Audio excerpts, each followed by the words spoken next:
이번 시간은 화약류 안전법규 저장 방법 및 취급 방법에 대해서 간단하게 설명드릴게요.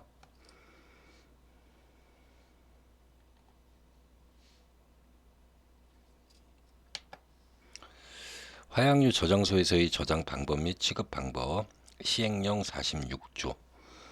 저장소의 경계 울타리 안에는 필요 없는 사람의 출입을 금지할 것. 저장소의 경계 울타리 안에는 폭발, 발화 또는 연소하기 쉬운 물건을 두지 아니할 것. 저장소 안에는 저장하는 화약류의 물건 외에 물건을 넣어두지 아니할 것. 저장소 안에는 그 저장소 안에서만 사용하는 실내화 등 안전성이 있는 신을 신도록 할 것. 일반적으로 H사에서는 이제 도전화라고 그래서 이게 지급되고, 그 다음에 이 도전 장갑도 있습니다. 특히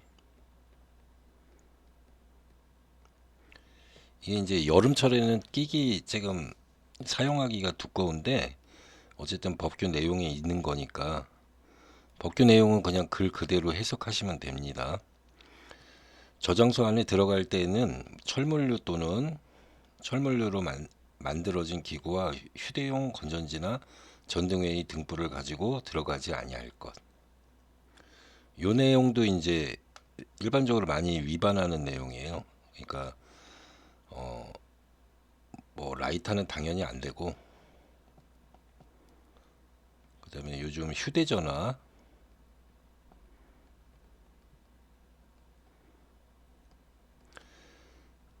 요렇게 일단 그 사용 장소 근처에 요거를 이제 놔두는 장소가 있습니다. 일반적으로. 그러니까 요런 거를 지니고 들어가시면 안 됩니다. 저장소 안에는 물건을 포장하거나 상자의 뚜껑을 여는 등의 작업을 하지 아니할 것. 이것도 이제 실무에서는 말이 많아요.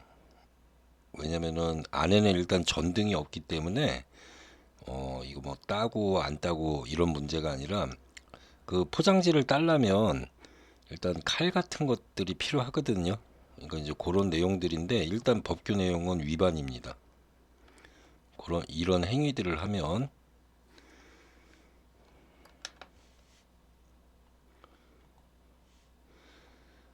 저장소의 내부는 환기에 유의하고 여름철과 겨울철의 계절적 영향과 온도의 변화를 최소한도로 하게 하면 무연화약 또는 다이너마이트를 저장하는 경우에는 온도계를 비치할 것. 일반적으로 온도계, 습도계, 요거는 설치가 돼 있고요.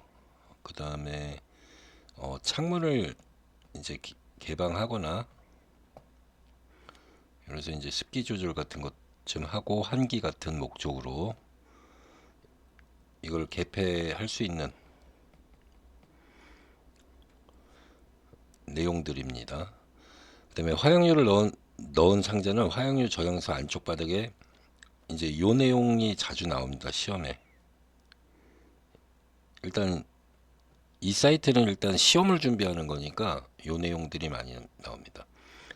안쪽 바닥에 높이 9cm 이상의 각재로 된 받침목 또는 내정전성 플라스틱 받침대. 이제 흔히들 대체되는 게 이제 파레트겠죠. 파레트 깔고 평행하게 쌓아 올리되 저장소 안쪽으로부터 30cm 띄우고 높이는 1.8m 이하로 할 것. 이 얘기는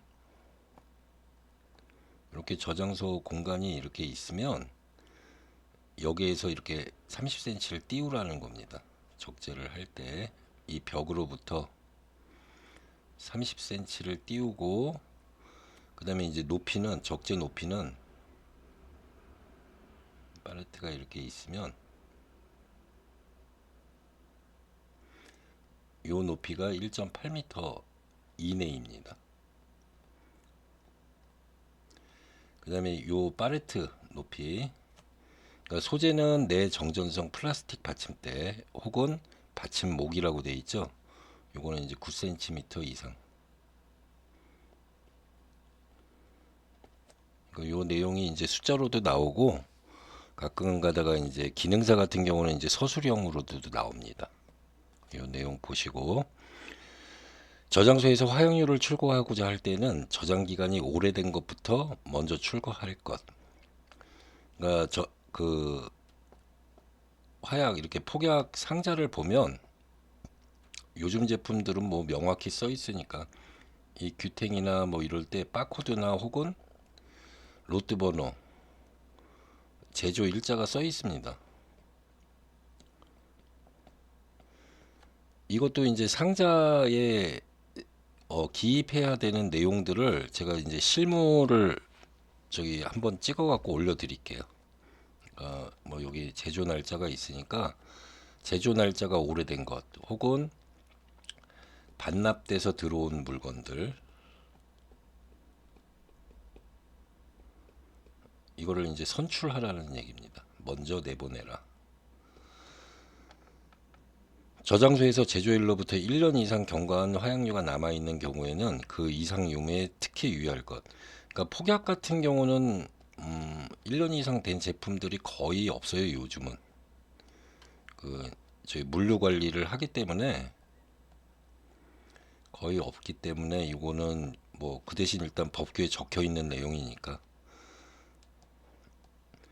근데 이제 뇌관에서 많이 발생해요. 뇌관은 암만 해도 이제 그 아이템이 많고 종류가 너무 많다 보니까 이제 사용하시다가 현장에서 사용하시다가 그 안 쓰는 제품들이 남게 되겠죠. 요거는 이제 정리를 잘 하셔야 됩니다. 나중에라도 관리자로 이제 일을 하시게 되면 요런 것들은 일단 관리를 좀 해 놓으셔야 돼요. 꼭 저기 뭐 감사나 뭐 이런 내용들이 아니라 이런 거는 이제 선출 개념도 있고 그다음에 뭐 아이템 관리 개념도 있고 그러니까 실무에 적용되는 내용들이에요. 그러니까 이런 내용도 좀 알고 계시고, 저장 중인 다이너마이트의 약포에서 니트로글리세린이 스며나와 상자의 표면 또는 마룻바닥에 오염된 때에는 요거는 이제 관연도로 서술형으로 나왔던 문제니까 한번 다시 보시면 됩니다. 물 150ml 밀리리터에 수산화 나트륨 100g을 녹이고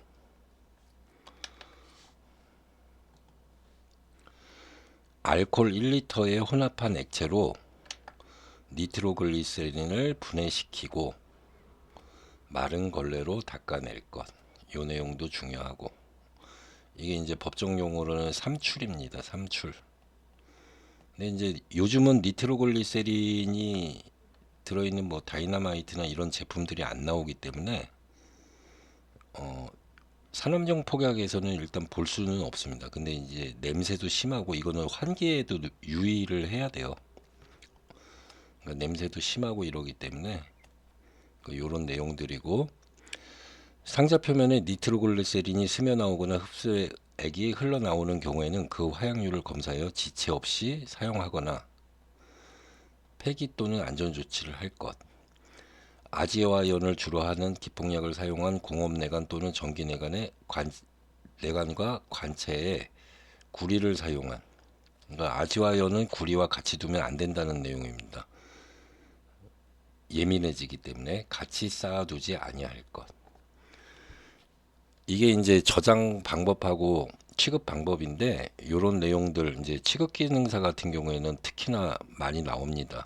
요런 내용들이. 그러니까 제가 이제 중간중간에 이제 그 법규 내용 중에 요런 내용들이 있으면은 중간중간 한번 짚어 드릴게요. 그러니까 암기하시고 그때그때 암기하시고, 이제 벌써 6월 달입니다. 그러니까 얼른 정리하시고 한 번 더 보실 수 있으면 문제 많이 풀어 보시고. 마치겠습니다.